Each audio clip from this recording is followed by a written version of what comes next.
I'm Sharon Bill.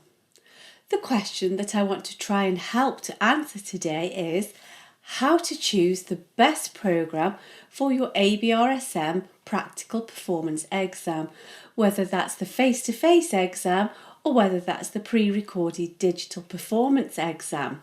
Of course, choosing one piece from list A, one piece from list B and one piece from list C, and also your own choice if you're doing the recorded exam, will give you some automatic contrasting complementary programme choices. My first point of advice would be choose what you like to play. However, I do think it would be very easy to always choose just pieces that you know that you like, styles that you know that you like, and then you risk never learning to like anything new. So sometimes it is a great idea to just pick something completely new that you've never played before, pick a composer that you've never played before, try and learn some new genres. You may also find it easier to choose pieces which you know you find easiest to play.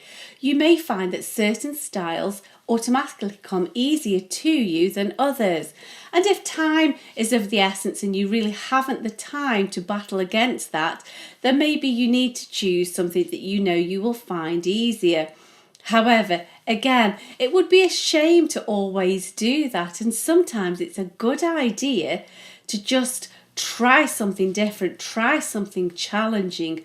The whole point of the lists A, B and C, plus of course own choice, is to provide a varied programme to show that you can play a range of different styles.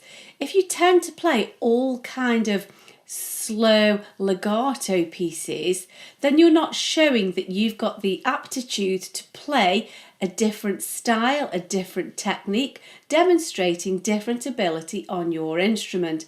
It's always a good idea to try and choose a piece of music that's representative of different musical periods. So for example, if your A piece is going to be a classical piece, then don't choose that for your B piece. Maybe if you particularly want to choose a certain B piece, then that will dictate your choice and choose something completely different. Choose a Baroque piece that shows completely different technical ability. Very often I do say to pupils that I would be wary of choosing the jazz piece. I'm not saying that you can't choose that piece, but those pieces tend to need to be played with extra swing and a little bit more personal interpretation. And these pieces, if you're not sure you're going to play it well and pull it off with real pizzazz, I would avoid choosing those unless you know that that piece really suits you.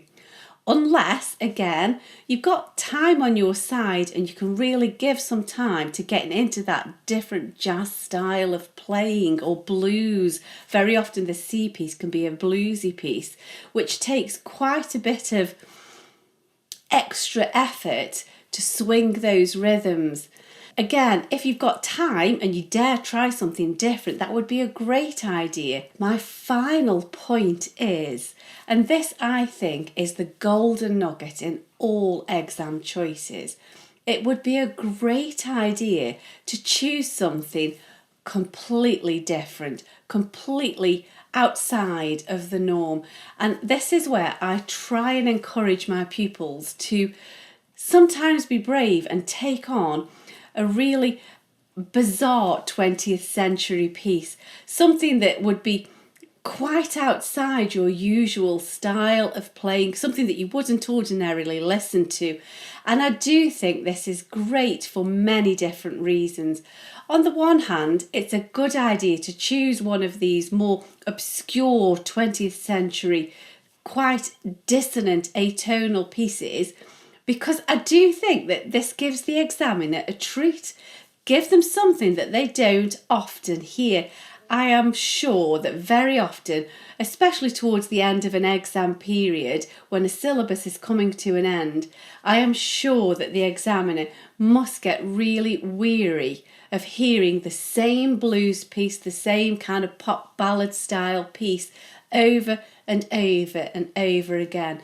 And if you can play perhaps a more obscure 20th century piece, I am sure that this will give the examiner a treat and something different that they've not heard very often.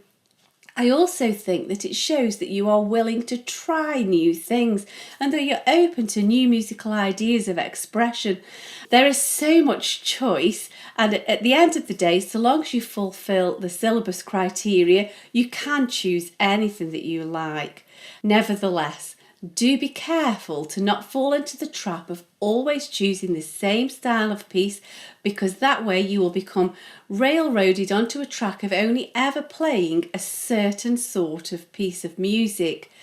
Dare to break out, try new things, expand your musical horizons, expand your musical technical ability, learn to love new musical genres, give the examiner a treat and just try something different. If time is on your side, push the boundaries so that you're not just learning to pass the test, as it were, but choose some pieces that will broaden your musical horizons, widen your musical view, and will really help to progress you along your musical journey. Of course, the choice is yours, but my suggestion is dare to be different, have a go, try something new. Thanks for listening. Bye.